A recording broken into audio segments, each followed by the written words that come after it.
मतलब कोई भी आदमी बिजनेस कर रहा है आज की डेट में तो उसको सिस्टम के साथ काम करना है। अगर वो सिस्टम के अगेंस्ट चलेगा तो काम नहीं कर पाएगा। अच्छा। नहीं नॉलेज चार्टर्ड अकाउंटेंट को नहीं होगी जितनी नॉलेज एक मुनीम को होगी। एक्सपीरियंस बहुत जरूरी है।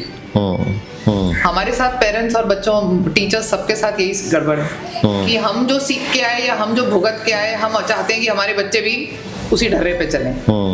तो समथिंग न्यू, इसीलिए बाहर की जो पॉलिसीज हैं जो वो चेंज ले आए हैं और जो हम अभी सोच रहे हैं कि हम लाएंगे, बदल तो सकते हैं। देखिए उसी डायरेक्शन में एफर्ट करने की बात आप जो बोल रहे हैं ना, आगे करने के सोच रहे हैं, उसी डायरेक्शन में एफर्ट करना है। पर बदलने के लिए ना हमें पहले अपने ग्रास रूट्स पे जाना पड़ेगा। हमारी गड़बड़ वहीं से शुरू होती है।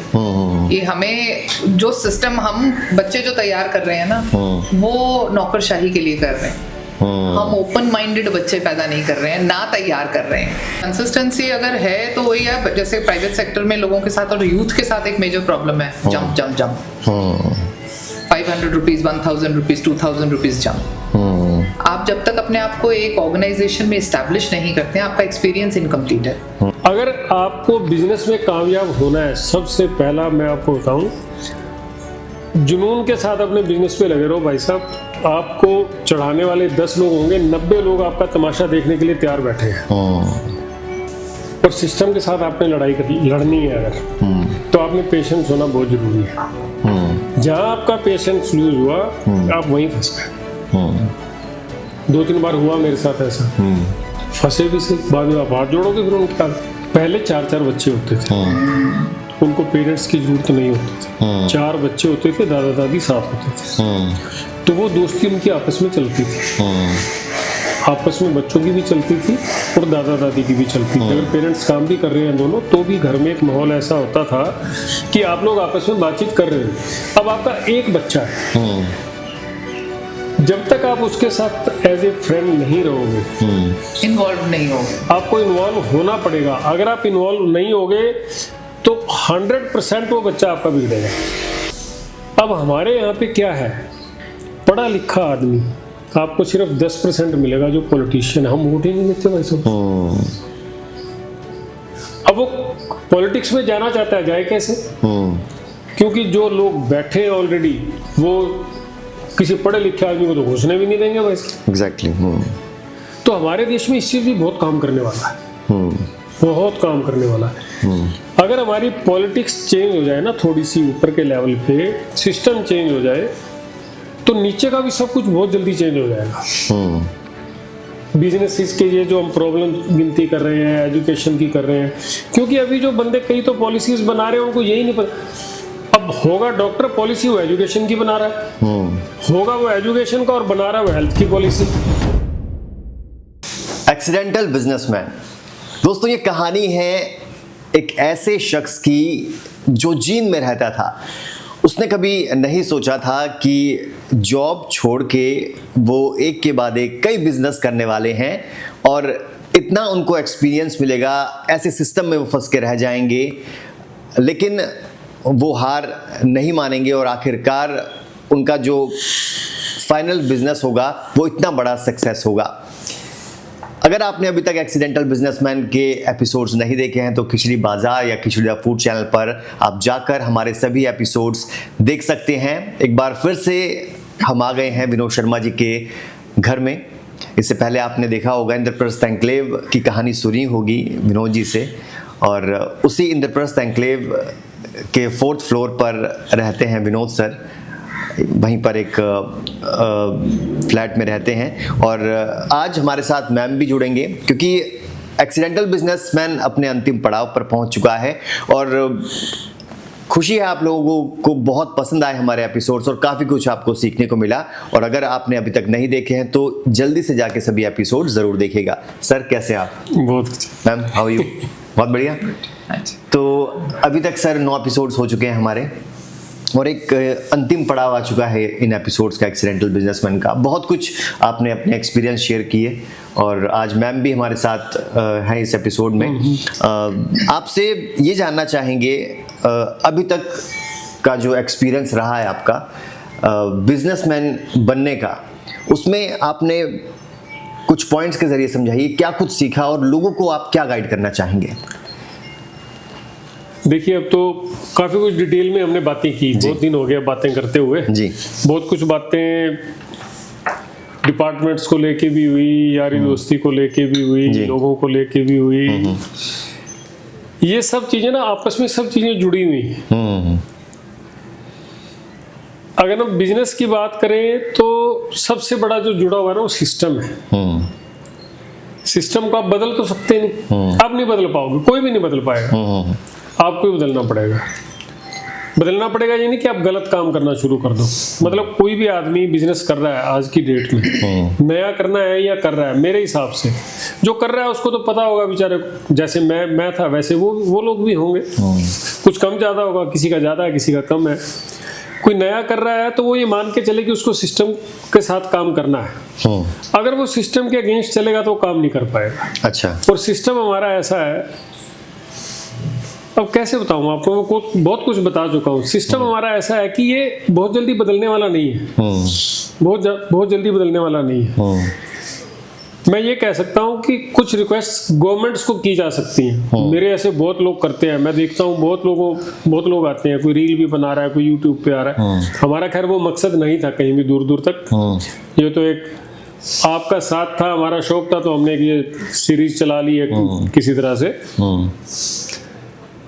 सरकार को बहुत काम करने वाला है। छोटे जो बिजनेसमैन है उसके लिए सरकार को बहुत काम करना, मतलब बहुत बड़ी उलझन है। आप बहुत आसानी से आप बिजनेस नहीं कर सकते। आप बहुत कुछ है, मतलब कितने डिपार्टमेंट्स का मैंने जिक्र किया जितने दिन भी हमने बात की, तो उनमें से जो बेस है, जो मतलब मेरे हिसाब से जो निचोड़ निकलता है वो ये है कि सरकार को कम से कम 2 सेक्टर पे तो बहुत ज्यादा काम करने वाला है, इनकम टैक्स और जीएसटी। इनकम टैक्स पे तो बहुत ज्यादा काम करने वाला है। ये एक ऐसा डिपार्टमेंट है जो आपको ना जीने देगा ना मरने देगा, ये आपको कुछ नहीं करने देगा। आप डर के ही रहोगे, आप सोचोगे मैं ज्यादा कमा लूंगा तो इनकम टैक्स वाला मारेगा मेरे को, और कम कमा रहा हूं तो वो आके पूछ सकता है कि भैया तेरा काम तो बड़ा दिख रहा है, तो कम क्यों कमा रहा? मतलब ये इस पे बहुत जरूरी काम करने वाला। जीएसटी है, अब कहने को जीएसटी एक बोल रहे हैं जी 1 स्टेज पे लग गया जीएसटी, पर मुझे नहीं लगता हो कि 1 स्टेज पे है वो। अभी भी बहुत कुछ है उसके अंदर सिस्टम चेंज करने वाला। मतलब ये 2-3 चीजें हैं जो सरकार को करनी चाहिए। बट आपने बोला सिस्टम से हाथ मिलाए बिना बिजनेसमैन काम नहीं कर सकता। नहीं कर पाओगे आप, कैसे करोगे? लेकिन हाथ मिलाने का मतलब है कि उसी सिस्टम को और ज्यादा खराब करना या फिर और खराब। देखिए वो आप देखिए खराब तो वो इतना हो चुका है कि मुझे लगता नहीं कि उसमें अब कोई स्कोप ही रह गया और खराब होने का। खराब होने की तो लिमिट सारी पार हो चुकी है। मतलब मेरा एक्सपीरियंस तो एक बोलता है। तो नए बिजनेसमैन क्या करें? अभी देखिए मैं आपको बताता हूँ। अब एक एपिसोड में मैंने शायद बिल्डिंग डिपार्टमेंट के कुछ ऑफिसर्स के बारे में कुछ बोला कि जेई है, एई है। देखिए मैंने फैक्ट बताया वो कि भाई अगर ये डिपार्टमेंट में लोग काम कर रहे हैं तो उनका काम क्या है। आम आदमी को तो मेरे को तो पता नहीं है उसका काम क्या है, और डिपार्टमेंट के लिए वो आदमी हमारे पास ही रहा है, उसकी ड्यूटी हमारे लिए है, लेकिन हमें पता नहीं है कि वो क्या काम कर रहा है। आप उससे कैसे लड़ोगे? आप फोन आ गए मेरे पास 2-3 लोगों के, यार ये विनोद जी क्या बातें कर रहे हो यार आप। मतलब वो एक सच्चाई है, वो एक कड़वे सच है जो आप ना तो बोल सकते हो, अगर आप बोलोगे तो आपको भुगतना पड़ेगा। तो बेटर है कि आप उसके साथ काम करके चलो। काम करना है सरकार ने, इन सब चीजों पे काम सरकार को करना है बेसिकली, ना आम आदमी कर सकता है। ऑफिसर तो करेगा ही नहीं, वो क्यों करेगा भाई साहब? उसका तो सब कुछ चल रहा है, उसको क्या जरूरत है ऐसा सब कुछ करने की? तो करना गवर्नमेंट को है। पॉलिसीज बहुत अच्छी है गवर्नमेंट की, देखना कि अब पॉलिसी कोई खराब नहीं है, जो उसका इम्प्लीमेंटेशन है ऑन ग्राउंड उसमें बहुत फ्लॉज है। हमारे देश के प्रधानमंत्री बोल गए स्टेज से, लाल किले से बोल गए जी 100 रुपया अगर निकलता है गवर्नमेंट से तो नीचे तो 10 रुपया ही पहुंचता है। ये देश का प्रधानमंत्री बोल के चला गया कब? आज से 20-25 साल पहले राजीव गांधी जी ने बोला था। ज्यादा हो गया अब तो टाइम, बहुत ज्यादा टाइम हो गया। तो वो सिस्टम आज भी है, कोई ज्यादा फर्क पड़ा नहीं है उसमें। तो वो एक चीज समझने वाली है। समझने वाली है। हाँ, लेकिन काम आदमी को करना बिजनेस चाहिए, नौकरी के पीछे मत भागो भाई साहब। अच्छा, मैं अभी मैम से बात करता हूँ इस बारे में, इसी पर आता हूँ मैं। मैम, आपके एक्सपीरियंस की बात जरूर करेंगे। 18-20 साल आपको पढ़ाते हो, कितना समय हो गया लगभग? 30th ईयर है। 30वां साल, लगभग 3 दशक से ज़्यादा जो मैम पढ़ा रहे हैं बच्चों को। बहुत ज़्यादा एक्सपीरियंस है, बहुत ज़्यादा बातें हैं, वो भी बात करेंगे। लेकिन ये बताइए, आपने नौकरी के वक्त भी विनोद जी का साथ दिया, बिजनेस में तो रहे हैं साथ, आप तो पिछले 35 साल से साथ में हैं। एक सर्विस मैन की वाइफ की लाइफ और बिजनेसमैन की वाइफ की लाइफ में क्या फ़र्क होता है और बेटर कौन सी है? आई थिंक एक परिवार में दोनों होने चाहिए। अच्छा। सर्विस की अपने बेनिफिट्स हैं, बट आई थिंक बिजनेसमैन आज मैं कह सकती हूँ अच्छा। होना वाज अ बेटर थिंग। अच्छा, बिजनेसमैन होना better, was a better thing. परिवार को समय मिल पाता है इसलिए, या और भी सब चीज़ें, कुछ। पैसा भी कमाया जाता है? पैसा तो देखो ऑटोमेटिकली अगर आप अपनी पैशन फॉलो कर रहे हैं और थोड़ा सा डेस्टिनी है, बट अदरवाइज आप इंडिपेंडेंटली काम कर पाते हैं, other than with in courts department. आप अपनी मर्जी के मालिक होते हैं वैसे। मतलब मैं अपनी नौकरी निभा पाई because he was a business. हम दोनों सर्विस वाले होते तो शायद मुश्किल होता। मुश्किल इम्पॉसिबल सा था, क्योंकि न्यूक्लियर फैमिलीज में तो बहुत ही मुश्किल है, वो फ्लेक्सिबिलिटी नहीं होती है। हमारे साथ नौकर नौकर होता है, सो जॉब इज नौकरी। अच्छा, आपने, हम जब ऑफ कैमरा कुछ बातें डिस्कस कर रहे थे तो आपने ये भी बात बोली कि आप क्योंकि अच्छे परिवार से हैं, दोनों संपन्न परिवार से हैं, लेकिन फौजी बैकग्राउंड से, आर्मी बैकग्राउंड से आप लोग रहे हैं, तो वो जो आपने अपने बचपन में वो जो चीज़ें देखी, जैसे घर में पिताजी का बाहर रहना, समय नहीं दे पाना, तो एक ये वजह रही कि बिजनेस आपको शुरू से बेटर लगता था कभी ना कहीं? नहीं, हाँ जी। ऐसा था? हाँ जी, बहुत ज्यादा था। अच्छा। क्योंकि हमने अपने पेरेंट्स को, चाहे वो ये हैं या मैं हूँ, most of the time almost 30 years की जॉब है दोनों के पेरेंट्स की, आर्मी में, डिफेंस में, तो काफी टाइम हमने अकेले ही काटा है। और हमारी मदर्स ने ही स्ट्रगल करके वो वाली चीज। देखिए, मदर्स की बात चलिए मैं आपको बताता हूँ, बिजनेस की बात कर रहे हैं। हमारे फादर साहब आर्मी में थे। मैंने अभी तक अपनी मदर के बारे में कोई बात अभी तक नहीं की। फादर आर्मी में थे, मदर हमारे कपड़े सीते थे घर में, सिलाई मशीन थी हमारे घर में, वो लेडीज सूट सीती थी वो। उन्होंने मतलब ITI की थी जब वो छोटी रही होंगी, तो तब उन्होंने ITI अपने यंग एज में उन्होंने ITI तो वो क्या था, वो बिजनेस ही तो था ना। अब वो जो कमाई करती थी, आप समझो वो बिजनेस ही था वो। अगर आज हम, उस टाइम तो हम शायद ये ना सोचते, हम बच्चे थे उस टाइम, लेकिन वो जो एक कमाई थी उनकी, वो हम दोनों भाइयों की पढ़ाई में, हमारे हर चीज में बहुत हेल्प रही उसकी। वो तो बहुत स्ट्रगल किया, मतलब बहुत बड़ी सपोर्ट होती थी वो बाबूजी को। अगर वो काम नहीं करती तो मतलब मुझे अभी भी ध्यान है, जब फादर हमारे रिटायर हुए 84 में, तो शायद उनकी पेंशन ही 2-2.5 हज़ार रुपये थी। और बहुत अच्छे मतलब यूनिवर्सिटीज तक दोनों भाई हम पढ़े, तो ठीक ठाक हमारा सिस्टम रहा। और ठीक ठाक, मतलब अगर आप कमाई की भी बात करोगे उस टाइम पे, तो कमाई मतलब अगर आप 3,000 रुपये महीना कमा रहे हो तो वो बहुत बड़ी कमाई थी। नहीं, वेल ऑफ सिस्टम होता था वो। लेकिन उसमें योगदान तो मदर का भी था। ऐसे ही नमिता के मम्मी थे, वो लेक्चरर थे, तो योगदान तो उनका भी था। अब पापा बाहर रहते थे, हमारे बाबूजी बाहर रहते थे, तो माएँ तो बच्चों को ही देख रही थी। तो अभी जो आप लोगों का लाइफस्टाइल है, अभी आप जिस तरह से ज़िंदगी जी रहे हो, आपने भी टीचिंग नहीं करनी थी लेकिन कर रहे हैं, और अच्छा खासा आप लोग, आपकी रिस्पेक्ट है, आप लोग ठीक ठाक कमा भी रहे हैं, अपना लाइफस्टाइल अच्छा है, आप जी रहे हैं, जो चाहते हैं वो कर लेते हैं, तो संतुष्ट है, सेटिस्फेक्शन है मन में कहीं ना कहीं? बहुत हाँ, बहुत शुक्र है उसका। मतलब किसी भी चीज की कमी नहीं छोड़ी। और शायद जो टफ टाइम्स भी हमने डिस्कस किए शुरू से अब तक, अगर हम पीछे मुड़ के देखते हैं तो वो हिकअप्स के अलावा लाइफ मजेदार रही है। You name a thing and हमने वो किया है। मैं एक चीज और कहूँगा अंकित जी, कि जो लोग बिजनेस कर रहे हैं, जॉब कर रहे हैं, मैं अपना लाइफ एक्सपीरियंस आपको बता रहा हूँ, वो ये ना सोचें कि 60 साल के बाद जाके ऐश करनी। साथ अच्छा, साथ करो। Okay, very nice. बहुत लोग हैं जो ये प्लान करते हैं कि अब हम पैसा इकट्ठा कर लेते हैं, जब रिटायर होंगे तब वहाँ घूमने जाएंगे, तब वहाँ जाएंगे। ऐसा कुछ नहीं है आपने भाई साथ साहब। ऐश करी? अब खूब करी, खूब। मतलब अभी भी कर रहे हो? दिल्ली आने, आप ये लगाइए, दिल्ली हम 1990 में आए थे, 2000 से लेके 2026 आ गया, 26 साल। ऐसा कोई साल नहीं होता जिसमें हम 2 बार आउटिंग ना करें। एक फैमिली गेट टुगेदर या गोइंग आउट होना चाहिए। वो जरूर है, मतलब वो करना चाहिए, आप तभी फ्रेश माइंड होंगे। आप सारा दिन झिकझिकबाजी में रहेंगे तो वो लाइफ थोड़ी है। और आप देखिए, जब एजुकेशन होती है ना, जब हम स्कूल में जाते हैं, स्कूल में क्या होता है, पहले आपको पढ़ाया जाता है, उसके बाद आपका टेस्ट लेते हैं। लाइफ का सिस्टम उल्टा है। वो पहले आपका टेस्ट लेती है, उस टेस्ट से आप पढ़ते हो कि जो मैंने किया उससे मेरे को शिक्षा क्या मिली। उसका उल्टा सिस्टम है बिल्कुल। तो पढ़ने के बाद आप ये मान के चलो कि आप जो भी कर रहे हो, आप जो भी चाहे बिजनेस कर रहे हो, चाहे आप नौकरी कर रहे हो, आपको उसी से सीखना है और उससे सीख के आपको एक्शन लेना है। किताबों में मतलब ये नहीं कॉपी पेन लेके बैठ गए और लिख दिया, प्लान कर लिया, ये करेंगे ये करेंगे, ये कुछ नहीं होना भाई साहब। सोचा है करना है तो कर दो बस। लाइफ अच्छी तभी चलेगी। तो कॉपी किताब ज़रूरी है मैम वैसे लाइफ में?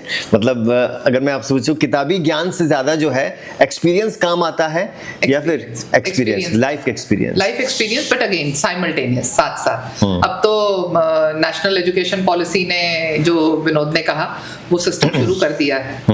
इट इज साइमल्टेनियस, साथ साथ टेस्टिंग है। मैं आपको नहीं करते सेशन एंड में एक्सपीरियंस का आपको मैं एक छोटा सा एग्जांपल देता हूँ कि एक्सपीरियंस कहाँ काउंट करता है। पहले ना सीए बहुत कम होते थे, मुनीम होते थे। ये हमारे देखी हुई बात। मतलब जब हम बिजनेस करना शुरू कर दिया था तो हमारे शहर में एक मुनीम थे, शायद गोयल साहब थे या गुप्ता जी थे, अब मैं भूल गया हूँ। जींद की बात कर रहा हूँ। वो वहां से नौकरी छोड़ के और नॉर्थ प्लेस में आए थे, तब हम सुनते थे कि उस मुनीम ने 10 सीए रखे हुए हैं अपने नीचे। क्यों रखे हुए हैं? उसका एक्सपीरियंस था 30 साल मुनीमी की उसने। उतना ही नॉलेज चार्टर्ड अकाउंटेंट को नहीं होगी जितनी नॉलेज एक मुनीम को होगी। एक्सपीरियंस बहुत जरूरी है। हमने इतने रगड़े खाए, इतने वो क्या, ये एक्सपीरियंस ही तो है जो हम शेयर कर रहे हैं एक दूसरे के साथ। हमारे गुरुकुल सिस्टम भी तो यही थे, एक्सपीरियंशियल लर्निंग थी। ये तो आज हम वेस्टर्नाइज होने के चक्कर में गड़बड़ कर रहे हैं, अदरवाइज एक्सपीरियंस ही सब कुछ है। बहुत गड़बड़ कर रहे हैं, हमारे एजुकेशन सिस्टम में बहुत गड़बड़ है। एजुकेशन सिस्टम की आप बात कर रहे हैं, मैम से ज्यादा कोई बेहतर नहीं बता पाएगा, पिछले 30 साल से जो है। हम आपसे ये भी पूछेंगे कि आगे आपकी क्या प्लानिंग्स है? अब जो चाह रहे हैं वो कर रहे हैं, लेकिन आगे आप, सुना है मैंने, हम ऑफ कैमरा बात हुई हमारी, कि कुछ लोगों के लिए भी आप कुछ करना चाह रहे हैं, मतलब समाज के लिए भी आप कुछ ना कुछ अब करना चाहते हैं, उसकी बात होगी। मैम आपसे एजुकेशन सिस्टम की मैं बात करता हूँ, बिजनेस की बात चल रही है। एजुकेशन सिस्टम को आपने 30 साल से करीब से देखा है, कुछ ऐसी खामियां जो आपको लगता है कि ये चली आ रही हैं और आगे भी चलती रहेंगी, इनको बदल पाना मुश्किल है? बदल तो सकते हैं, देखिए उसी डायरेक्शन में एफर्ट करने की बात आप जो बोल रहे हैं ना, आगे करने के सोच रहे हैं, उसी डायरेक्शन में एफर्ट करना है। पर बदलने के लिए ना हमें पहले अपने ग्रास रूट्स पे जाना पड़ेगा। हमारी गड़बड़ वहीं से शुरू होती है कि हमें जो सिस्टम, हम बच्चे जो तैयार कर रहे हैं ना, वो नौकरशाही के लिए कर रहे हैं। हम ओपन माइंडेड बच्चे पैदा नहीं कर रहे हैं, ना तैयार कर रहे हैं। तो उसके लिए जरूरी है कि हम उन्हें वो फ्रीडम, वो एक्सपीरियंसेस वो दें और अपनी चीजें ना थोपें। हमारे साथ पेरेंट्स और बच्चों, टीचर्स, सबके साथ यही गड़बड़ है कि हम जो सीख के आए या हम जो भुगत के आए, हम चाहते हैं कि हमारे बच्चे भी उसी ढर्रे पे चलें। तो समथिंग न्यू, इसीलिए बाहर की जो पॉलिसीज हैं, जो वो चेंज ले आए हैं और जो हम अभी सोच रहे हैं कि हम लाएंगे, वो यही है कि give your children strong shoes to walk on the thorns, ना कि क्लियर द थॉर्न्स। आज का जो हमारा पेरेंट है वो यही कर रहा है, रास्ते में से कांटे हटाते जाओ, लाइफ इजी करते जाओ, कल फिर डिप्रेशन होता है। हमने सब कुछ इजी कर दिया बच्चों के लिए, वो ठीक नहीं है, इसीलिए डिप्रेशन होता है। अब जो हम लोग स्ट्रगल देख के आए, आप अंदाजा लगाओ कि हमारे पेरेंट्स ने कितनी स्ट्रगल देखी होगी। हमारे बच्चों ने वो स्ट्रगल नहीं देखी, हमने उनको देखने ही नहीं दी। वो हमारे बच्चों के पास विटामिन एन की डेफिशिएंसी है, ना सुनने की तो आदत ही नहीं। विटामिन एन, हाँ, मतलब जो भी बच्चा मांगता है हम तुरंत दे देते हैं, मांगने से पहले देते। तो आप एज अ पेरेंट, आप लोग 10 में से 10 हैं? ना ना एक्सपीरियंस है। आज कह सकेंगे कि हाँ 10 में से 10 तो देखो कभी भी नहीं हो सकते, क्योंकि हर जीव अपने आप में एक यूनिक ईश्वर ने बनाया है। बट फिर भी हाँ कोशिश कर सकते हैं, गलतियां की हैं और रियलाइजेशन है कि हमने अपने बच्चे की परवरिश में कहाँ गलती की। तो सिंगल चाइल्ड है वैभव सर और मैम के जो पुत्र हैं, ये भी आपसे जानना चाहूँगा कि परवरिश में एज अ बिजनेसमैन रहते रहते आपको लगा कि यार कहीं ना कहीं मैंने समय नहीं दिया परिवार को, या पूरा समय दिया, या परवरिश अच्छी रही है, या मैं पत्नी को समय नहीं दे पाया? नहीं, मैंने टाइम पूरा दिया। हाँ। दिया मैम पूरा? मैं पैसे के पीछे नहीं भागा कभी भी। नहीं, बच्चे को तो पूरा दिया। बच्चे को पूरा नहीं, मैम को नहीं। आपका मैम को शिकायत है कहीं ना कहीं? नहीं, आप देखिए मतलब अब बच्चे को टाइम देने का मतलब है आपको किसी एक को तो टाइम देना है ना, जो मैं नहीं दे पाई जहाँ, बिकॉज आप जब कहीं नौकरी करते हैं तो आप टाइम बाउंड हैं। Time bound, exactly. तो वो वाली डेफिशिएंसी, इसीलिए कभी सिंगल चाइल्ड होने का हमें दिक्कत नहीं है। ये सब चीजें ना, जो चीजें हम डिस्कस कर रहे हैं, ये सब चीजें एजुकेशन होने के बाद और बच्चा बड़ा होने के बाद, ये नौकरी में और बिजनेस में ये सब चीजें बहुत काउंट करती हैं। आप अपने बच्चे को कैसे पाल पोस के बड़ा कर रहे हो और आप उसको समझ कितना रहे हो। बेसिकली बेस तो ये है कि आप अपने बच्चे को समझ कितना रहे हो। अब हम तो चलो हमारे परिवार में तो कोई बिजनेसमैन था नहीं, हम आ गए बिजनेस में, किसी भी तरह से आ गए बिजनेस में। लेकिन जो परिवार बिजनेस में है उनको अपने बच्चे की ग्रूमिंग अब वो बच्चे के हिसाब से करनी चाहिए। वो थोपने वाला जो हम काम करते हैं ना, वो बहुत टेढ़ा काम है, बहुत टेढ़ा काम है। हमारे पास आते हैं बच्चे, अब मार्केटिंग के बहुत बच्चे आते हैं ऐसे। मैं आपको मजे की बात बताता हूँ, कई बच्चे बिहार के ऐसे आते हैं मार्केटिंग के हमारे पास। कोई 6 साल से सिविल सर्विसेज की तैयारी कर रहा था, कोई 5 साल से कर रहा था, कोई 7 साल से कर रहा था, नहीं बना, डिप्रेस हो गया। वो क्या बन गया? अब वो मार्केटिंग एजेंट है, मैं उसको मार्केटिंग एग्जीक्यूटिव भी नहीं कहूंगा। उनको मार्केटिंग एग्जीक्यूटिव बनने में ही पता नहीं कितने साल लग जाते हैं। वो एज ए सेल्समैन आते हैं हमारे पास और आके बताते हैं वो अपनी कहानी। वो तो दिखता है, जब आदमी आपके साथ डील करता है तो दिखता है पढ़ा लिखा लग रहा है आदमी है तो बहुत। तो पूछते हैं तो वो कोई ग्रेजुएट है, कोई पोस्ट ग्रेजुएट है, कोई कह रहा है जी मैं 5 साल से तैयारी कर रहा हूँ सिविल सर्विसेज की। तो मैं यही चीज बोलना चाह रहा हूँ, आप 1-2 साल ट्राई करो अगर आपको गवर्नमेंट जॉब चाहिए। देखो एक तो हमारे यहाँ बड़ी भारी समस्या है कि सबको सरकारी नौकरी चाहिए, सरकारी नौकरी, प्राइवेट नौकरी कोई नौकरी नहीं समझता। और सबसे ज्यादा एम्प्लॉयमेंट प्राइवेट सेक्टर में है और चोर भी वही है। आप देखो हमारे देश में, मैं एक चीज बताता हूँ, आप इसको ना किसी पॉलिटिकल उसमें मत लेना आप। हमारे देश में जितने भी बड़े बिजनेसमैन है, चाहे वो अदानी है, चाहे वो अंबानी है, चाहे वो टाटा है, चाहे वो बिरला है, चाहे वो महिंद्रा है, इतनी लोग गालियां निकालते हैं उनको। कोई भला मानस उनको पूछे जाके कि भैया जितनी एम्प्लॉयमेंट उन लोगों ने दे रखी है, आप कोई भी कंट्री देख लो अंकित जी, हमारे देश में बहुत बड़ी कमी है आम पढ़े लिखे लोगों के अंदर भी। कोई भी देश देख लो आप, जो भी डेवलप्ड कंट्री है उसको उसके बिजनेसमैन ने डेवलप किया हुआ है, उसको गवर्नमेंट ने डेवलप नहीं किया हुआ है। और पब्लिक सपोर्ट देती है आप, और पब्लिक सपोर्ट देती है उनको। आप यूएस से देख लो ना, आपके ऊपर भी राज कर रहे हैं वो। फेसबुक है, गूगल है, माइक्रोसॉफ्ट है, केपीएमजी है, डिलॉयट है, ये कौन है? सब यूएसए की कंपनियां हैं, अपना देश भी चला रही हैं और आपके देश पे राज कर रही हैं, वर्ल्ड भी चला रही हैं। उसके बाद आप कोरिया में चले जाओ, आप साउथ कोरिया में क्या है, 4 कंपनियां हैं, होंडा है, एलजी है, सैमसंग है और ड्यूपॉन्ट है। 2-3 कंपनियां और भी ऐसी होंगी बड़ी। वो पूरा का पूरा देश चला रहे हैं। हमारे यहाँ पे कोई एक प्रोजेक्ट, कोई एक अच्छा बिजनेसमैन लेके आते हैं, ये तो मोदी का आदमी है, ये तो शाह का आदमी है, ये तो राहुल गांधी का आदमी है, ऐसे थोड़ी देश चलता है। हमारे देश ये हमारे एमएनसीज हैं, ये हमारे एमएनसीज हैं। आप समझो, हमें खुशी होनी चाहिए इस चीज को लेके कि हमारा आदमी साउथ अफ्रीका में जाके माइनिंग कर रहा है, या वो जाके ब्राजील में इंडस्ट्री सेटअप कर रहा है, हमें खुशी होनी चाहिए। हम यहाँ गूगल का सेंटर खोलते हैं तो बड़ी अच्छी बात है, और हमारा अपना आदमी अगर कोई काम करता है तो हम उसको गालियां निकालनी शुरू कर देते हैं। को कितनी गालियां निकाली? बहुत नेगेटिव है, बहुत नेगेटिव है। ये माइंडसेट देश की जनता को चेंज करना पड़ेगा। जब तक आप अपने देश के बारे में नहीं सोचोगे, ऐसी झिकझिक करोगे जैसे कर रहे हो, और कर रही है 80% जनता झिकझिक ही कर रही है। जी कर रही है। कुछ लोग मेरे को भी गालियां निकालते होंगे, ज्ञान बांट रहा है जी बैठ के, इसने अपनी वीडियो चैनल बनाना होगा, इसको व्यूअर्स लेने होंगे। मैं सच बता रहा हूँ आपको, सच बता रहा हूँ आपको मैं, ये लोग यही सोचते हैं। अगर आपको बिजनेस में कामयाब होना है, सबसे पहला मैं आपको बताऊं, जुनून के साथ अपने बिजनेस पे लगे रहो भाई साहब। आपको चढ़ाने वाले 10 लोग होंगे, 90 लोग आपका तमाशा देखने के लिए तैयार बैठे हैं।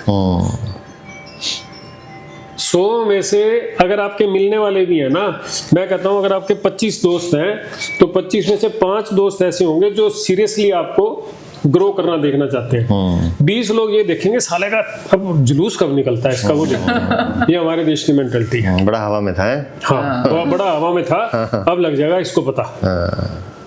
तो ये मेंटालिटी ना पूरे देश को चेंज करने की जरूरत है, पूरे देश को, स्पेशली यूथ को।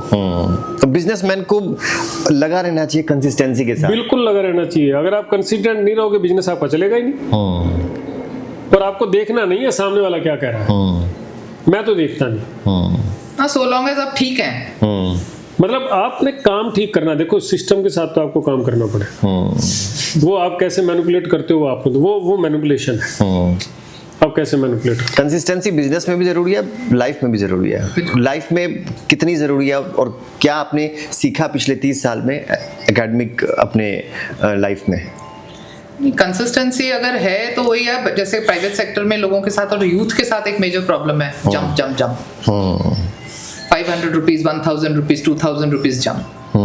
आप जब तक अपने आप को एक ऑर्गेनाइजेशन में एस्टैब्लिश नहीं करते हैं, आपका एक्सपीरियंस इनकम्प्लीट है। Short span experiences and a proper experience, उसमें अंतर है। तो इसीलिए आपको कंसिस्टेंट होना तो बहुत जरूरी है। एक ही एजुकेशन ग्रुप में रहे हो आप, लगभग 20 साल हो गए आपको? नहीं, इस एजुकेशन ग्रुप में तो 25 साल हो गए। 25 साल हो गए, बहुत बड़ा समय होता है। 26 साल। 26 साल हो गए।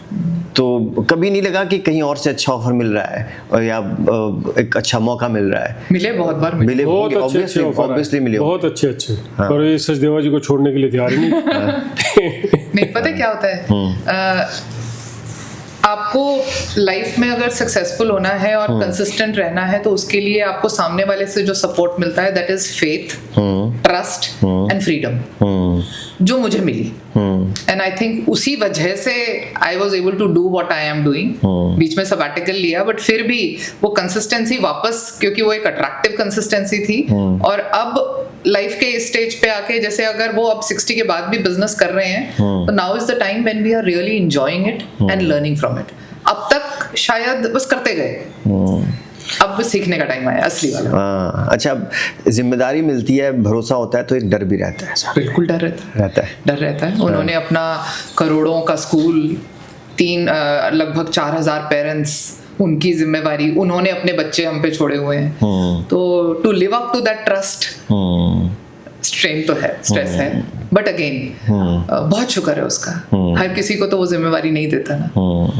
बहुत एजुकेशन सिस्टम में भी पिछले 30-35 सालों में बहुत फ़र्क आया है और आपने देखा है, करीब से देखा है। पेरेंटिंग में भी फ़र्क आया, आपने करीब से देखा है। क्या आपको कुछ ऐसी बातें लगी हैं कि अब जो है वक्त थोड़ा बदल रहा है या और बदलने की ज़रूरत है, पेरेंटिंग में भी, एजुकेशन में भी? बहुत ज़्यादा ज़रूरत है। और मेजर रियलाइजेशन इस चीज़ की आई कोविड में। ओह अच्छा।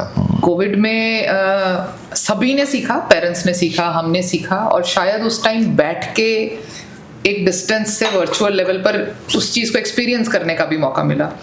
और कोविड के आने से जो सोचा था कि जो बदलाव आएगा, बिकॉज लाइफ एंड डेथ को आई थिंक हर किसी ने बहुत करीब से देखा, बहुत पास से देखा उसको। तो मतलब बच्चों तक ने देखा, पर उसके बाद चेंज बड़ा नेगेटिव सा आया है।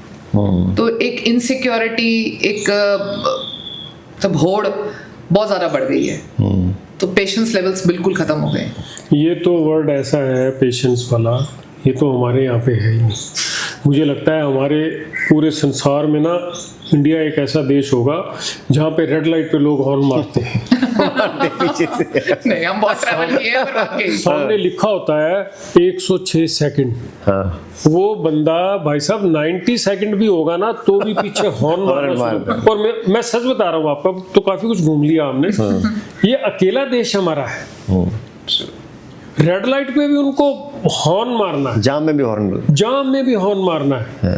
और मजे की बात बताता हूँ आपको, ट्रैफिक पुलिस वाले को जाम में चालान काटना है। अगर आप जाम में खड़े होकर फोन पे बात कर रहे हो ना, तो भाई साहब आके आपका चालान काट देगा, चाहे आप जाम में खड़े हो। मैं कटवा चुका हूँ, अच्छा ऐसा झगड़ा भी कर चुका हूँ। अच्छा मैंने उसको कहा, मैंने कहा भले मानस 4 किलोमीटर का जाम लगा है और अपनी वाइफ को बता रहा हूँ कि मैं लेट हो जाऊंगा घर, पर भाई साहब उस आदमी ने मेरा चालान काटा। बोला जी आप फोन पे बात कर रहे थे ड्राइव करते हुए, गाड़ी खड़ी है 1 घंटे से वहीं, ट्रैफिक को नहीं कंट्रोल कर रहा वो, तो चालान काटने पे लगा।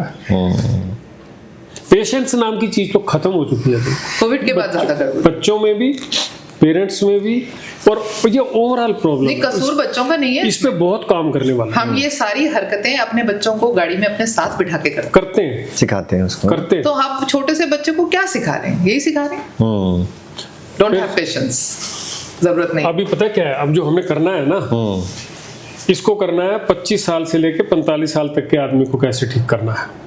ठीक करना है इन द सेंस कि उस पे काम करना है हमने, करना है मतलब पेरेंटिंग हो गई वो एक तरह से ओके आप लगा। पेरेंटिंग। Facility। अभी जो आपके आगे की प्लानिंग है, ठीक है, हाँ। और अपना प्रोग्राम है कि अपने को अब अपने शौक पूरे करने हैं।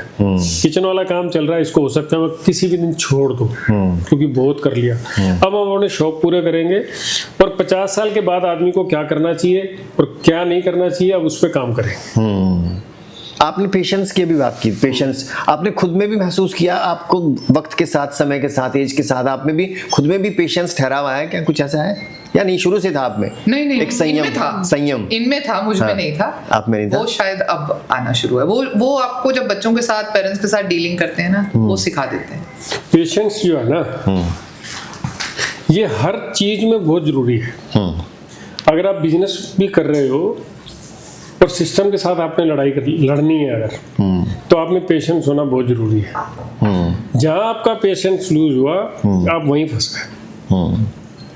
2-3 बार हुआ मेरे साथ ऐसा, फंसे भी से, बाद में आप हाथ जोड़ोगे फिर उनके आगे, तो आपको बात उनकी सुननी पड़ेगी। वैसे तो पेशेंस का रोल वहां पे आता है। नहीं, वैसे भी पेशेंस अगर रखें हम लोग, तो हमारी करप्शन का लेवल तो अपने आप ही कम हो जाएगा। हम करप्ट तो तभी होते हैं ना जब इम्पेशेंट होते हैं। सामने वाले को पता होता है कि आपके पास टाइम है नहीं, तो भाई साहब ये दे दो, इतना समय तो अभी हो जाता है। एग्जैक्टली। नहीं तो समय से तो सरकार काम कर रही है। तो शुरुआत तो हम लोग भी करते हैं कहीं ना कहीं से। आप रेड लाइट जंप करोगे तो सामने वाला तभी पैसे लेगा आपसे। अगर आप रेड लाइट जंप ही नहीं करोगे तो क्यों लेगा? नहीं लेगा ना। इम्पेशेंस।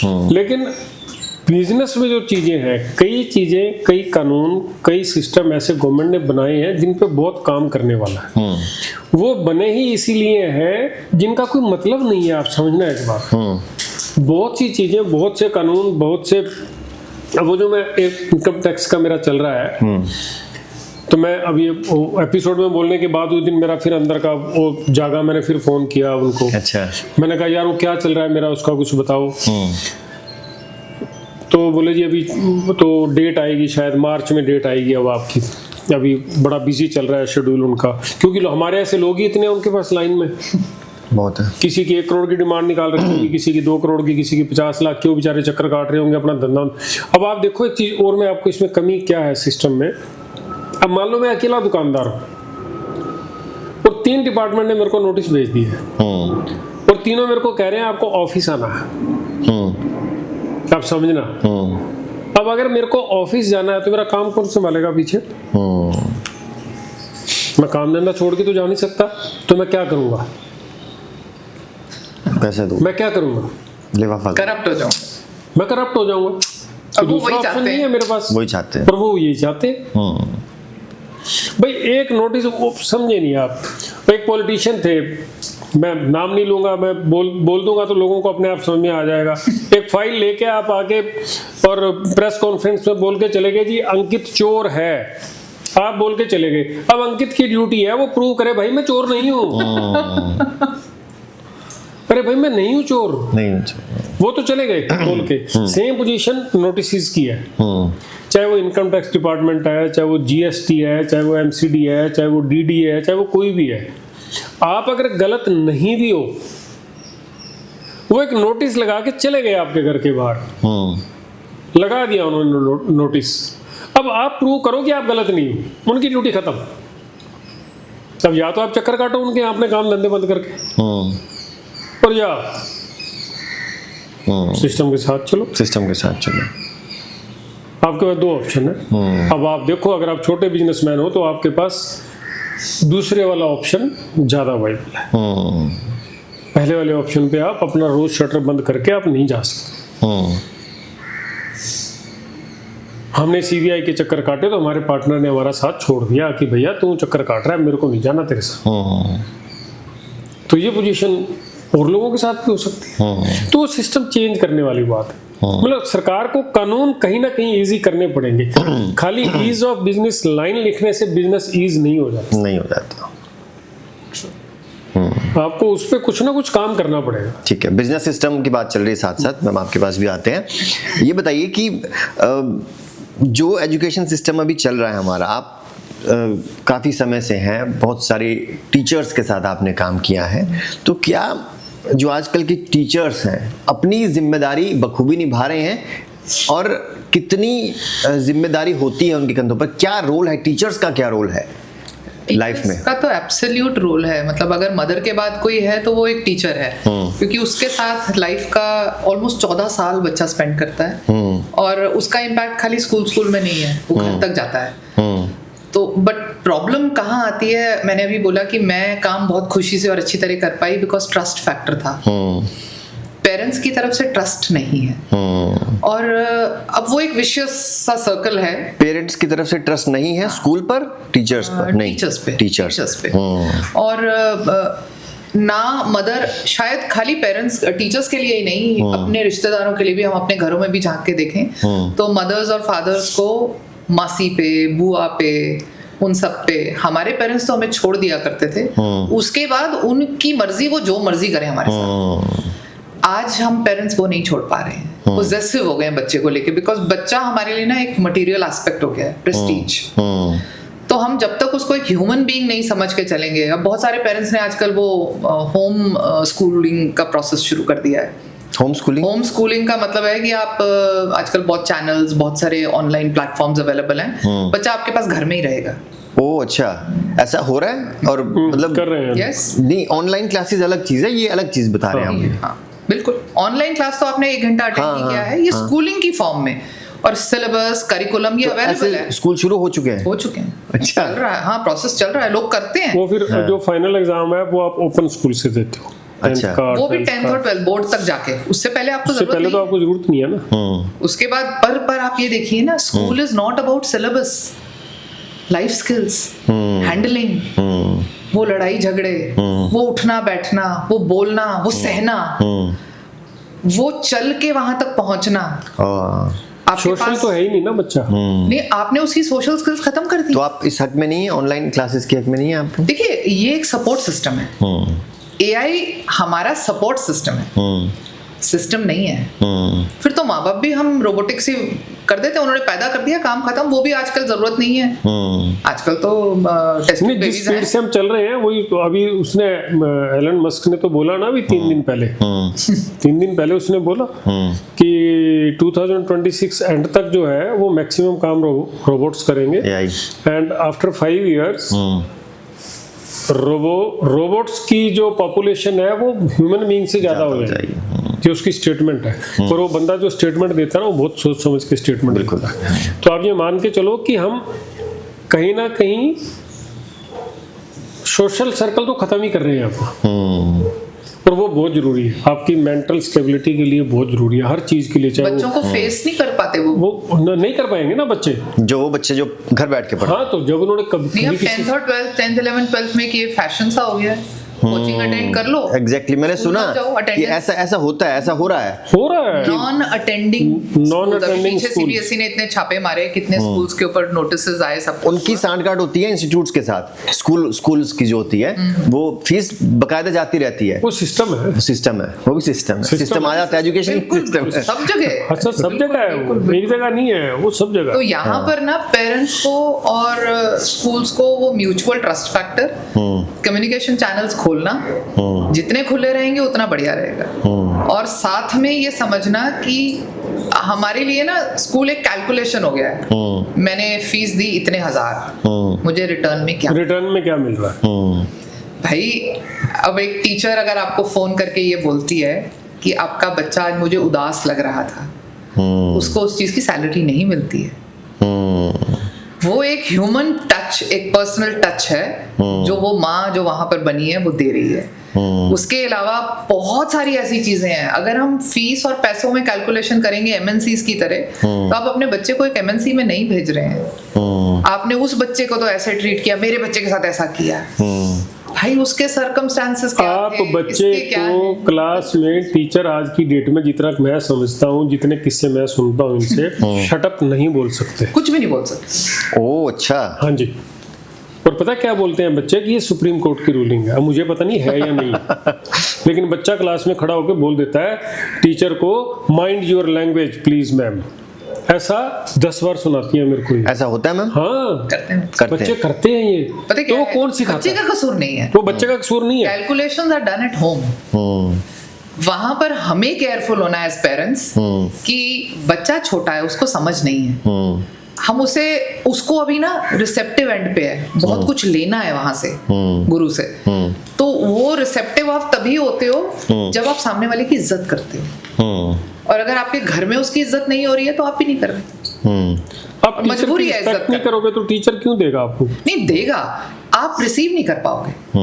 देखिए सीरियस बात Mindset है, वैसा आप हो जिसकी जाता है। इज्जत नहीं करते हैं वो आपको कुछ भी बोलता रहे, वो बेकारी लगता है, यूजलेस लगता है। तो इसलिए वो हमारी जो परंपराएं पुरानी बनी हुई है ना, विरासत जो है हमारी, बहुत स्ट्रॉन्ग और बहुत अच्छी है। There was a reason for it.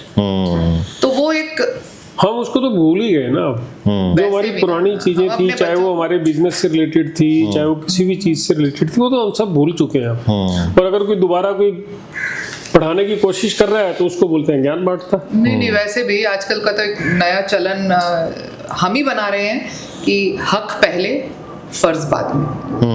होना उल्टा चाहिए।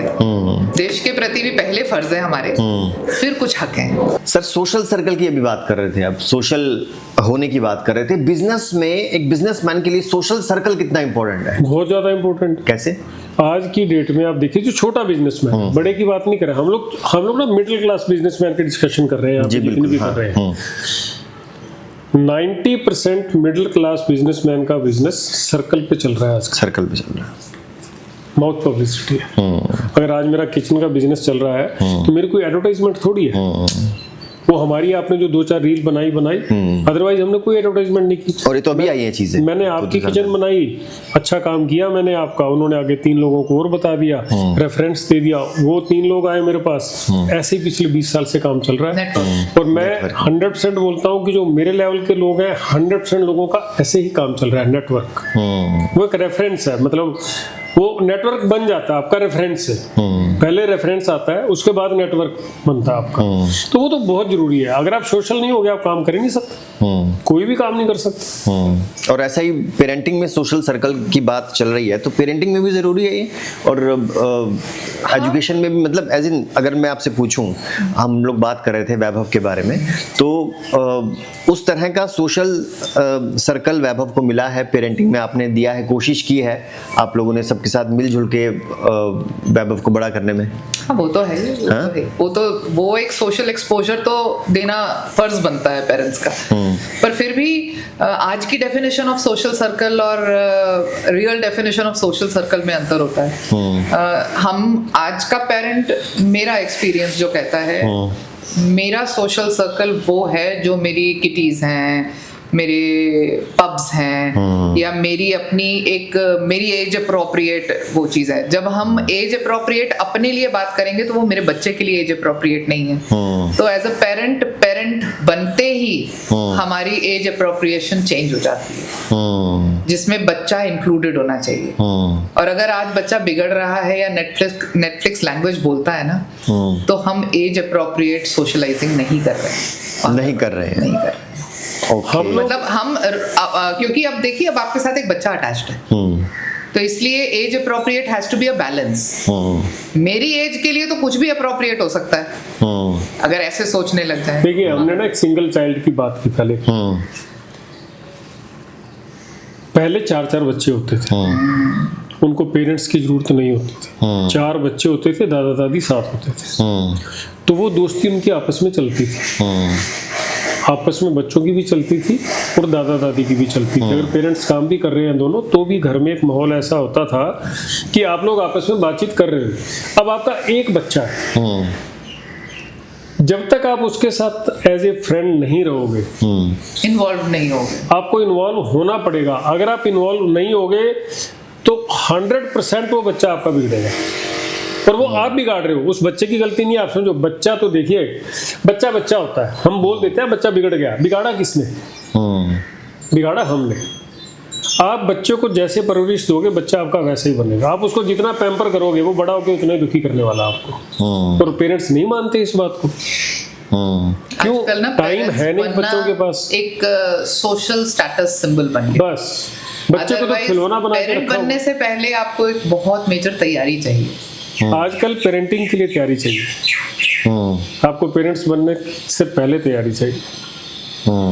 आपको करना क्या है? ये जो समाज, छोटी सी बात है, आप एक ट्रिप ऑर्गेनाइज करते हैं, कहीं जाते हैं, कितनी तैयारी करते हैं? 6 महीने पहले ये प्लान होगा, ये आइटिनरी बनेगी, ऐसे करेंगे, तुम छुट्टी कैसे लोगी, मैं कैसे लूंगा, वो क्या करेंगे, लास्ट मोमेंट तक का, वापस आने तक का, वापस आके कैसे करेंगे, करते हैं। बच्चे के लिए क्या प्लानिंग करते हैं? शादी कर ली, बच्चा तो होना ही चाहिए। करेंगे क्या? वो फिर आपस में लड़ेंगे या उसको ये अब सोचना है, पहले नहीं सोचनी होती थी चीजें ये। आपने मेरे से पूछा कि आज विनोद जी यहाँ डाइनिंग टेबल पे क्यों बैठे? जब आप आए, नॉर्मली हम लोग उधर बैठे। मेरा ये मानना है, डाइनिंग टेबल तो अब हो गए, परिवार अगर शाम को इकट्ठा होकर बैठ के खाना खा लेता है सब लोग, चाहे वो 3 मेंबर हैं, चाहे वो 4 मेंबर हैं, चाहे वो 5 मेंबर हैं, आप मान के चलिए कि आपके परिवार की 50% से ज्यादा प्रॉब्लम्स वहीं सॉल्व हो जाती। ये खत्म हो गया अब। मतलब जो भी लोग सुन रहे होंगे वो इस चीज पे गौर करें कि इकट्ठा बैठ के खाना कितने टाइम खाते हैं। जो खाते होंगे 100% उनके घर में प्रॉब्लम्स कम होंगी। जो नहीं खाते होंगे उनके घर में प्रॉब्लम्स होंगी, क्योंकि वो एक दूसरे के साथ शेयर नहीं करते। आप प्रॉब्लम शेयर करोगे बैठ के, जब इकट्ठे बैठोगे तभी तो शेयर करोगे ना। तो ऑटोमेटिकली जब आप इकट्ठे बैठोगे ही नहीं तो आप शेयर कैसे करोगे? अब आप दोनों चले गए पार्टी में, बच्चे को आपने दोस्तों के साथ भेज दिया बाहर। अब वो बाहर क्या कर रहा है आपको नहीं पता। वापिस आ गया, उसने आपको कुछ नहीं बताया, आपने उसको कुछ नहीं बताया। एक दिन अचानक से पहाड़ टूटता है कुछ, ओहो ये तो बच्चा हमारा बिगड़ गया, अरे अब क्या करें। बहुत किस्से सुनता हूँ मैं नमिता से, मतलब वो इतने किस्से तो हम सुना भी नहीं पाएंगे आपको। मतलब उन बच्चों की कोई गलती नहीं है, हम ही लोगों की परवरिश में कमी है कहीं ना कहीं। हम बच्चों को बोल देते हैं बच्चा गलत है, बच्चे का माइंड तो बच्चे का ही होता है। तो एज ए बिजनेसमैन भी मैंने देखा है सर, बहुत लोगों को, बहुत कपल्स को देखा है। मेरी अक्सर मैं स्टोरीज पढ़ता हूँ, बात होती रहती है। बिजनेसमैन भी बहुत से हैं जो घर पे समय नहीं दे पाते, परिवार को समय नहीं दे पाते। तो एक बिजनेसमैन के लिए ये भी जरूरी है, होना चाहिए ये देना चाहिए, बहुत जरूरी है भाई साहब। पैसे के पीछे कितना पैसा जरूरी है लाइफ में, आप समझना। पैसा लाइफ में बहुत जरूरी है, लेकिन अगर आप परिवार की कॉस्ट पे पैसा कमा रहे हो तो ऐसे पैसे को लात मार देनी चाहिए। फिर वो परिवार आपके साथ नहीं है जब आप फुर्सत में होंगे। फिर जब कभी प्रॉब्लम आएगी ना तो परिवार कहेगा ठीक है जी आपने हमारे साथ नहीं किया तो आप भी अपना रगड़े खाओ अब जाकर। पर ऐसा होता है, आप देखो ना, आप कितने किस्से सुनते हो आजकल। किसी ने गोली मार ली, किसी ने कुछ कर लिया, किसी ने कुछ कर लिया। मैं तो अभी इतनी कहानियां आपको सुना दी, मैं तो आज से 20 साल पहले गोली मार लेता। हाँ, जो पोजीशन थी मैं तो 20 साल पहले गोली मार लेता भाई साहब। जब जींद से आया 50 रुपए नहीं थे हमारे पास, तो दिल्ली आते ही गोली मार लेता। अब क्यों हम लोग क्यों सरवाइव कर पाए? पेरेंट्स ने सहारा लगाया, यारों दोस्तों ने सहारा लगाया, वो एक सोशल सर्कल था। अगर वो नहीं है आपका, आप उस सिस्टम में नहीं हो तो आप 100% डिप्रेशन में जाओगे। अब ये नया वर्ड आ गया आजकल, एक डिप्रेशन, एंजाइटी। हमने तो पहले सुना नहीं था कभी। एंजाइटी, स्ट्रेस, पता नहीं पहले तो ऐसा कुछ होता ही नहीं था। मैं किसी को सुन रही थी पहले, ये सारे शब्द फिजिक्स लैब में हुआ करते थे। अब हमारी जिंदगियों में होता है। आपने नहीं सुना था पहले एंजाइटी क्या होती है? इससे पहले हमें पता ही नहीं। 10 साल पहले, 5 साल पहले। आप फ्रैंकली पूछोगे, हंसोगे, मुझे आज भी नहीं पता एंजाइटी होती क्या है। आपको पता है? मैं सच बता रहा हूँ आपको क्या होती है। मुझे पता है लेकिन क्या होती है मुझे नहीं पता क्या होती है। ठीक है, वर्ड सुन लिया। हमारे लिए ना ये टर्मिनोलॉजी इस तरह से एग्जिस्ट नहीं करती है। अब तो छोटा बच्चा, केजी का बच्चा बोलता है I am harassed ma'am. Why harassed? वो टीचर को मैंने विश किया, शी डिड नॉट रिस्पॉन्ड, बाप रे। So it is harassing for me. और Oh उसका my पेरेंट God. आके क्या बोलेगा कि आपने मेरे बच्चे को इमोशनली खराब कर दिया है। ओह शिट, ट्रॉमेटाइज किया। ऐसा होता है, हाँ हो रहा है? हाँ, अच्छा, लेकिन बच्चे का कसूर नहीं, उस बेचारे को तो harassment पता ही नहीं है। वो सुना है, वो मम्मी घर से बोलती सुन है। के आया ना, हाँ। माँ बाप बोलते नहीं, अब एक बच्चे के सिर में दर्द था करवा चौथ से नेक्स्ट डे, हाँ। हम रियलाइज नहीं करते हैं क्या है, तो नर्स के पास गया तो नर्स ने बोला बाम लगाऊंगी या आई गिव यू समथिंग, तो बोली नहीं ऐसे ठीक नहीं होगा, चुन्नी बांधो तो ठीक होगा। उसने मम्मी को देखा हम रियलाइज नहीं करते, एग्जैक्टली। बच्चे तो नकलची हैं देखिए। तो आप बच्चा क्या बच्चा सिखा- होता है अंकित जी। अच्छा, एक और चीज अभी जो निकल कर सामने आई है, अभी आपने मुझे कहा कि ये ऑर्डर है, सुप्रीम कोर्ट के ऑर्डर है, रिस्ट्रिक्शंस है, तो अभी टीचर्स पिछले 5 से 10 सालों से क्या बंधा हुआ महसूस करती हैं टीचिंग करते पढ़ाते हुए कि यार इतनी रिस्ट्रिक्शन हो गई है? पहले तो खुल के हमें तो चांटे भी पड़ते थे, हमें मार पिटाई हमारी खूब हुई हमने है। कॉलेज लेवल तक चाटा खाया भाई हाँ साहब। बिल्कुल, तो अब तो अलाउड ही नहीं है सर। आपने बोला कि बात इस तरह से सख्ताई से बात भी नहीं कर सकते, तो जरूरत नहीं है। देखिए हमने वो गलतियां की हैं मार पिटाई वाली, बच्चों के साथ अपने प्रोफेशन में नहीं की पर अपने बच्चों के साथ की है, उसकी जरूरत नहीं है। पर नौबत वहां तक आने ही क्यों देते हैं हम? तो और वो जो हमारा इस टाइम सिस्टम चल रहा है ना, और जो intervention of judiciary beyond limit हो रही है, पॉलिसीज बनाइए। जुडिशियल इंटरवेंशंस जो है ना, बिना सोचे समझे, 2 बच्चों के साथ एक चीज हुई है, इस वजह से सारे बच्चों के साथ ये हैंडलिंग होगी, दैट इज रॉन्ग। तो आपके पास ऐसे टीचर्स भी आते होंगे एज ए प्रिंसिपल कि मैम इतनी रिस्ट्रिक्शन नहीं, मैम इतना भी क्लास ने परेशान कर दिया, बच्चे उसका परेशान करे। एक ही जवाब है, आपको दिख रहा है टीचर्स नहीं है अब अवेलेबल मार्केट में, people are going off the profession. ऐसा है? हाँ बहुत है। व्हाई इज इट, कैसे, क्यों? लेकिन बिकॉज वो वाला रिस्ट्रिक्शन बहुत है। नहीं, वो वाली आपके सिर पे नॉर्मल एक कॉर्पोरेट जॉब में उतना तलवार नहीं लटक रही है जितनी ये लटक रही है। मतलब टू बी वेरी फ्रैंक, एक बहुत रॉ लैंग्वेज में अगर मैं बात करती हूँ ना, तो आपको आज अगर टीचर बनना है तो आपके पास अपनी पढ़ाई की डिग्री के अलावा लॉ की डिग्री होनी चाहिए। You have to be a lawyer, because आपको अपने आप को 24/7 प्रूव करना है। व्हाट बच्चे ने कह दिया, आप आपने अंकित ये जी किया ये तो देखो, प्रूव इट। अब नमिता प्रिंसिपल है, एक हम जनरल बात करते हैं, अभी आपने पीछे अखबारों में किस्से भी सुने होंगे, बच्चा घर से परेशान हो क्या है, ठीक है, स्कूल में आके उसने मान लो ट्विस्ट पे अपने कुछ भी किया, उसको, मतलब एनीथिंग, मैं घर कोई से भी भी चीज कुछ कैरी बोलता करके ला रहा है। हूं, घर से और लाया, घर से ही है सब कुछ, जिम्मेदारी स्कूल की है। ठीक, स्कूल की नहीं है, हाँ, लेकिन- जिम्मेदारी प्रिंसिपल की है। हाँ, जेल में कौन गया? प्रिंसिपल। स्कूल में बच्चे कितने हैं? 4000। अब उन 4000 बच्चों की, वो बच्चा कहाँ टॉयलेट जा रहा है, वो बच्चा गैलरी में क्या कर रहा है, क्लास में क्या कर रहा है, बाहर ग्राउंड में क्या कर रहा है, वो सारी रिस्पॉन्सिबिलिटी कोर्ट के हिसाब से प्रिंसिपल की है अगर कुछ भी होगा तो। और पेरेंट भी खड़े हो जाते हैं झंडे लेके बाहर, प्रिंसिपल को अरेस्ट करो जी। अरे भैया अपने घर में झगड़े कर रहे हो, उसको थोड़ा कंट्रोल उस पर कर लो।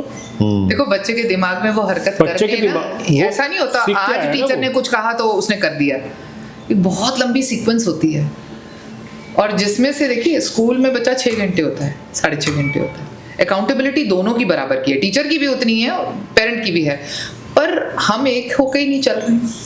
नहीं होके चल, मतलब हर एक आदमी ना दूसरे आदमी के ऊपर चीज थोप रहा है, बच्चे को ना कमोडिटी बना दिया, थोप रहा है। वो एक मटेरियल ऑब्जेक्ट है जिसको आपने कैसे तो हम shape नमिता किया, के साथ कहाँ बैठे हैं job तो गई। अब हम एजुकेशन पे बात कर रहे हैं इतनी, मतलब पेरेंट्स को इन सब चीज़ों पे बहुत ज़रूरी काम करने वाली चीज़ है कि जो स्कूल में प्रिंसिपल है या टीचर है उसको आपको रिस्पेक्ट देनी पड़ेगी भाई साहब। ये मतलब नहीं है कि आपने 10,000 रुपये फीस दे दी तो आपने उसको पर्ची पे उसको मोल ले लिया आपने। ये एक माइंड सेट है। आप देखो, आपके बच्चे का अगर DPSR के पुरम में एडमिशन नहीं होता, आप देखो जब लिस्ट निकलती है ना, उन दिनों अखबारों में बहुत आएगा कि वो वहाँ पे डोनेशन मांग रहे हैं जी, मेरे बच्चे का स्कूल में एडमिशन नहीं हो रहा, ये है वो है। स्कूल कितने हैं जी? वो जो टॉप के 20 स्कूल हैं, सारी दिल्ली को, सारे NCR को उन्हीं 20 स्कूल में ही तो एडमिशन चाहिए। करप्शन तभी है, आप समझो। यू आर स्कूल तो अननेसेसरी 2000 क्रिएटिंग है दैट हाइप, मतलब नेसेसरी है, ठीक है, दे आर गुड। भाई, स्कूल तो 2000 हैं। एक तो हमारे देश में कंपलसरी होना चाहिए कि जो भी गवर्नमेंट जॉब में है उसका बच्चा गवर्नमेंट स्कूल में पढ़े। ये गवर्नमेंट को कंपलसरी कर देना चाहिए भाई साहब। माँ बाप दोनों टीचर है गवर्नमेंट स्कूल में, बच्चे सारे हमारे पास पढ़ते हैं। ठीक है, फादर डीलरी कर रहा है, माँ ट्यूशन सेंटर चला रही है, और बच्चा प्राइवेट स्कूल में पढ़ रहा है। सिस्टम है ना, आप कंपलसरी कर दो भाई साहब। आप देखो कल से अगर स्टैंडर्ड गवर्नमेंट स्कूल का अपना हो जाए तो आप कल कंपलसरी कर दो कि हर गवर्नमेंट एम्प्लॉय पियोन से लेके और सिविल सर्वेंट तक का बच्चा गवर्नमेंट स्कूल में ही पढ़ेगा। आप उसको प्राइवेट स्कूल में नहीं दे सकते एडमिशन। आप कल से स्टेटस देख लेना गवर्नमेंट स्कूल का कितना बड़ा हो जाएगा। क्यों? तब ये काम करेंगे उस पर। बट पहले से तो काफी फर्क है गवर्नमेंट स्कूल्स में अभी एजुकेशन में, क्या कहते हैं मैम? नहीं, देखो अगर होता तो ये जो विनोद कह रहे हैं ना वो हो चुका होता। Why would anybody pay 20,000 whatever amount? देखो इस पे काम करने वाला है। देखो ये ना एक जनरल बात है, आप समझना, मतलब ये कोई ये नहीं है कि हम किसी को क्रिटिसाइज कर रहे हैं कुछ और कर रहे हैं। टीचर्स बहुत अच्छे हैं वहाँ पर। ये अब एक आप जनरल एक सिस्टम है ये हमारा। अब टीचर अगर गवर्नमेंट स्कूल में पढ़ाना भी चाहता है ना तो वो तो भी नहीं पढ़ा सकता वो तो पियोन है जो सरकार के सारे काम कर रहा है, डेटा कलेक्शन, अब सेंसस वही तो कर रहे हैं। तो वो क्लासेस में थोड़ा, वो बेचारा भी तो क्या करेगा। आप देखो गवर्नमेंट स्कूल का जो टीचर है इलेक्शन वही कराता काम है। देते हो, इलेक्शन उसी ने करवाने हैं, अब SIR उसी ने करवाना है, मलेरिया के इंजेक्शन लगाने भी वही आते हैं, पोलियो के इंजेक्शन लगाने वाले। डीवर्मिंग की दवाई। तो गलती उनकी भी नहीं है, सरकार को कहीं ना कहीं तो उनको रोकना पड़ेगा ना। इतने एम्प्लॉई आपने अपने डिपार्टमेंट में रखे हुए हैं, भाई किसी की भी ड्यूटी लगाओ ना आप। इनका क्या मतलब बनता है? टीचर का क्या मतलब बनता है? टीचर का क्या मतलब बनता है? घर घर जाके कर। अच्छा, ऐसा भी होता है मैम, ऐसा भी सर होता ही है, क्योंकि टीचर्स ही बच्चों को आजकल घर तक मतलब ड्रॉप करके आते हैं, बसेस उसमें जाते हैं। नहीं, गवर्नमेंट स्कूल अरे मैं में तो आपको वो किस्सा अपनी सुनाता गाड़ी ये सुनाते हैं। अरे मैं आपको किस्सा सुनाता हूँ छोटा सा। हमारे यहाँ पे MCD स्कूल है दिल्ली में, तो हमने यहाँ प्रॉपर्टी का काम किया। उस बच्चे टाइम नहीं है उनके पास। मैंने आपको बताया ना 3,000 लेबर थी उस टाइम यहाँ पे। तो मेरे सर्कल में से 2-3 लोग MCD स्कूल में टीचर थे, तो वो मेरे को बोले यार विनोद वहाँ से बच्चे भेजा करो ना यार स्कूल में। अच्छा। मैंने कहा उनको तो एडमिशन नहीं मिलता, मैं तो जितने बच्चे कहोगे उतने भेज दूंगा, वहाँ तो बच्चे ही बच्चे और कुछ है ही नहीं भाई साहब। मगर तो जाएंगे कैसे वहाँ, इतनी दूर है स्कूल, मैं सेक्टर का नाम नहीं लूंगा यहाँ पे। अरे बोला यार तू एडमिशन करवा ले तो हम जाया करेंगे सवेरे। आप बिलीव नहीं करोगे, सुबह 2 कारें आती थी उनकी, वो 8-8, 10-10 बच्चों को बिठा के लेके जाते थे वो। तो मैंने उनसे पूछा, नहीं होती तो उनकी नौकरी खतरे में। ऐसा क्यों करते हो? अरे बोले भाई नौकरी भी तो बचानी। बच्चे नहीं होंगे तो हमें कौन रखेगा? हाँ एग्जैक्टली। तो सरकार को इस पे काम करने वाला, आप समझो। मतलब अब मैं मतलब कम से कम मेरे सर्कल में तो जो भी लोग हैं टीचर हैं वो ठीक ठाक है बंदे सारे। नहीं गवर्नमेंट स्कूल में टीचर्स बहुत अच्छे टीचर हैं, बहुत अच्छे टीचर। काम करने दोगे तो काम करेंगे ना। वो आधा काम तो इसलिए भी नहीं करते, आगे स्टूडेंट भी ऐसे आते हैं और सारा माहौल ही ऐसा बन के चलता है। बैलेंस, मतलब बहुत चीजें दोनों लेवल्स पे ना बैलेंस। और ये सब चीजों की ना शुरुआत आगे हर चीज में चलती है। मतलब आप बच्चा जैसे बड़ा होगा, जो कुछ सीख के आएगा, चाहे वो बिजनेस करे चाहे वो नौकरी करे, उसमें सिस्टम तो वही चल के आएगा ना, नीचे से जो वो देखता हुआ आ रहा है वही आगे इम्प्लीमेंट करेगा वो।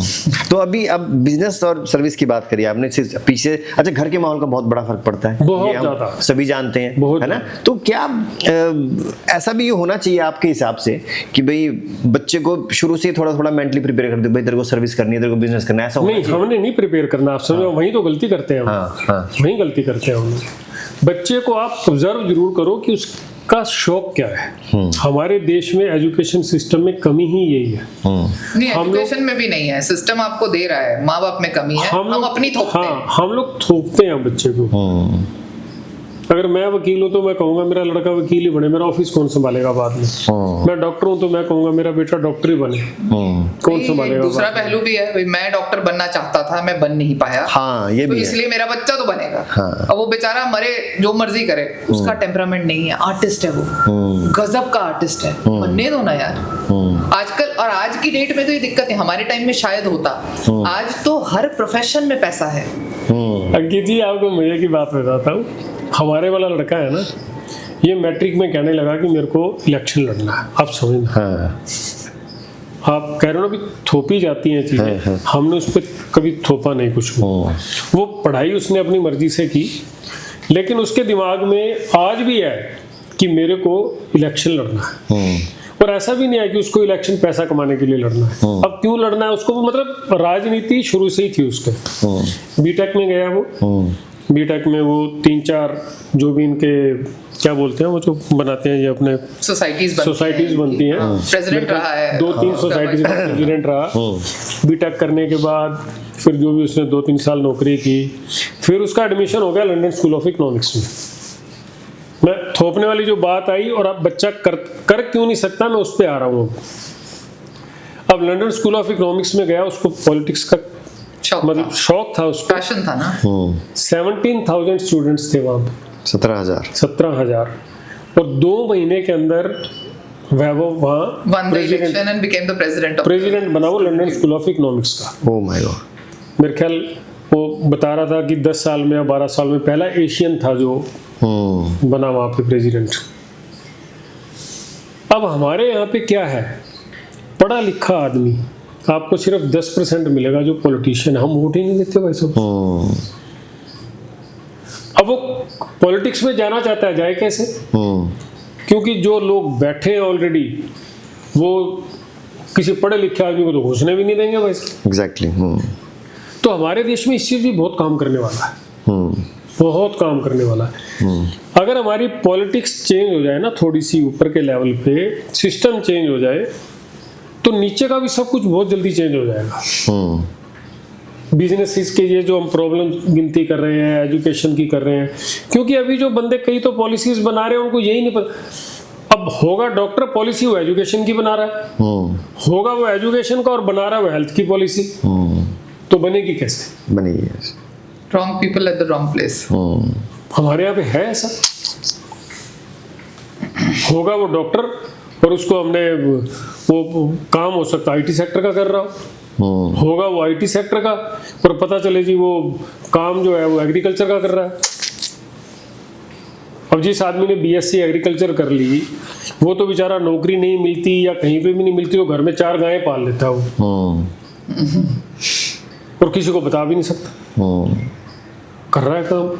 तो ये कुछ बहुत सारी चीजें ऐसी हैं जो मतलब गवर्नमेंट को सोचने वाली है, बहुत चीजें हैं। बिल्कुल। तो दोस्तों, एक्सीडेंटल बिजनेसमैन एक ऐसी सीरीज है जो हर किसी को देखनी चाहिए। अब इसमें कुछ चीज़ें ऐड हो गई हैं, पेरेंटिंग की भी, इसमें फैमिली की भी कुछ चीज़ें हो गई है, सोशल सर्कल भी इसमें जो है ऐड ऑन हो गया है नमिता मैम के आते ही। विनोद सर, बहुत मज़ा आया आपके साथ, हमने 10 एपिसोड किए और बहुत लंबा समय हमने साथ रहे गुजारा और लगभग 1-1.5-2 महीने से हम लोग काम कर रहे साथ में। एक फाइनल बात आपसे पूछना चाहूंगा, एक्सीडेंटल बिजनेसमैन हर किसी को क्यों देखना चाहिए? हमारी जो सीरीज है इन 10 एपिसोड्स में आपने ऐसा क्या बताया कि हर किसी को देखनी चाहिए? देखो मैं आपको एक बात बताता हूँ, मैं बना बिजनेसमैन, ठीक है, उसको नाम दिया एक्सीडेंटल बिजनेसमैन, वो ठीक है हम बन गए। अब जो एक्सपीरियंस रहा हमारा इतने साल का, जो भी हमने रगड़े खाए, जो भी किया, अगर आप बिजनेस कर रहे हो, मैं बार बार एक चीज बोल रहा हूँ, देखना इसलिए चाहिए। देखना क्यों चाहिए? आपने पूछा भी देखना क्यों चाहिए। देखना इसलिए चाहिए कि आपको ये सारी चीजें भुगतनी पड़ेंगी भाई साहब। आप देख लोगे तो आपके लिए इजी हो जाएगा थोड़ा सा, आप मेंटली प्रिपेयर होके चलोगे कि ये सब कुछ मेरे साथ हो सकता है और होगा। सिस्टम चेंज एकदम नहीं होने वाला है, मैं कह रहा हूँ हो सकता है चेंज होना शुरू भी हो जाए, कल से ही शुरू हो जाए, तो भी इसको 50 साल लगेंगे, उससे पहले नहीं, क्योंकि उलझन ही इतनी ज्यादा। शुरुआत हमारे से ही हुई है, इसमें सारी गलतियां ऑफिसर्स की या गवर्नमेंट की या पॉलिटिशियंस की, इन सब की नहीं निकाल सकते। शुरुआत कहीं ना कहीं हमारे से ही होती है, तो ठीक करने की शुरुआत भी हमारे से ही होगी। तो अगर मैंने गलत किया है तो आप सीरीज देखोगे, आप देखोगे, आप कहोगे ये बंदा गलत बोल रहा है यार, इसको ऐसे करना ही नहीं चाहिए था। अगर मैंने गलत किया है तो आप उसको ठीक करो। मैंने गलतियां की तो तभी तो इतना प्रॉब्लम आई ना मेरे को, तो आपको वो गलतियां नहीं करनी है। अब आपको गलतियां नहीं करनी है, कैसे पता चलेगा? आप देखोगे, आपको पता चलेगा ये आदमी पागल था, इसने गलती की, मैं क्यों करूं? इट्स अ लर्निंग एक्सपीरियंस, एक लर्निंग एक्सपीरियंस है ना भाई। मैंने सीए के काम पे ध्यान नहीं दिया, आप समझना, मैं 100% उसके ऊपर डिपेंड होके चला तो मैं फंस गया इनकम टैक्स में। मैं बिल्डर की बातों में आ गया तो मैं फंस गया सीबीआई में। तो ऐसी बहुत सारी चीजें हैं। आप डीलरी में आए तो आप किसी और चीज में फंस गए, तो मतलब वो आप देखोगे तो आपको इस चीज का एहसास तो होगा भी ये आदमी जो गलत कर रहा था वो मेरे को ठीक करना है। भाई जो भी मेरा एक्सपीरियंस है, ये तो हो नहीं सकता कि हर एक आदमी का मेरी तरह नेगेटिव एक्सपीरियंस ही होगा, लेकिन 80% लोगों का मेरी तरह ही होगा। मेरी इस चीज की तो मेरी गारंटी है। बिल्कुल। और ये सीरीज देखकर आप लोग संभल सकते हैं कि ये गलतियां नहीं करनी चाहिए। मैम, आपसे जाते जाते ये पूछना चाहेंगे, पेरेंटिंग और फैमिली में हम लोगों को, क्योंकि सुधार घर से ही होता है सर, सबसे शुरुआत ही घर से होती है। शुरुआत घर से होती है, सुधार भी घर से होता है। तो पेरेंटिंग में और एजुकेशन में थोड़ा सा जल्दी से बता दीजिए क्या कुछ सुधार करने की जरूरत है जाते जाते। सिर्फ यही कि हम पहले ये रियलाइज करें, ये एक बहुत इंपॉर्टेंट फैसला है लाइफ का जब हम पेरेंट बनने की सोचते हैं, या एजुकेशन की सिलेक्शन के लिए भी, या प्रोफेशन की सिलेक्शन के लिए, तो सोच समझ के उसमें जाएं। जब हम लाइफ की एक छोटी सी चीज के लिए इतनी लंबी चौड़ी प्लानिंग करते हैं, प्रिपेयर होते हैं, तो पेरेंटिंग के लिए अपनी प्रिपेयर्डनेस देख के ही उसमें जाना चाहिए। Before being prepared, don't get into it. बहुत बढ़िया। Because it is sacrifice.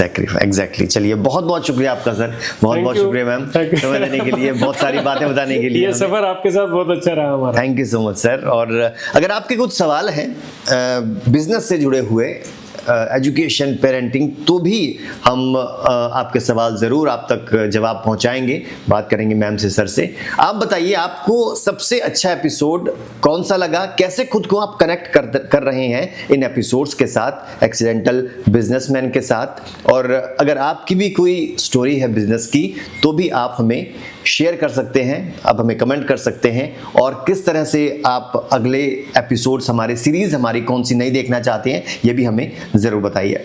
फिलहाल के लिए इतना ही, लेकिन जाते जाते एक और बात, अगर आपने अभी तक एक्सीडेंटल बिजनेसमैन के एपिसोड्स नहीं देखे हैं या अभी शुरू भी नहीं किए हैं तो जल्दी से जाके देखिए, क्योंकि बहुत कुछ आपको सीखने को मिलेगा।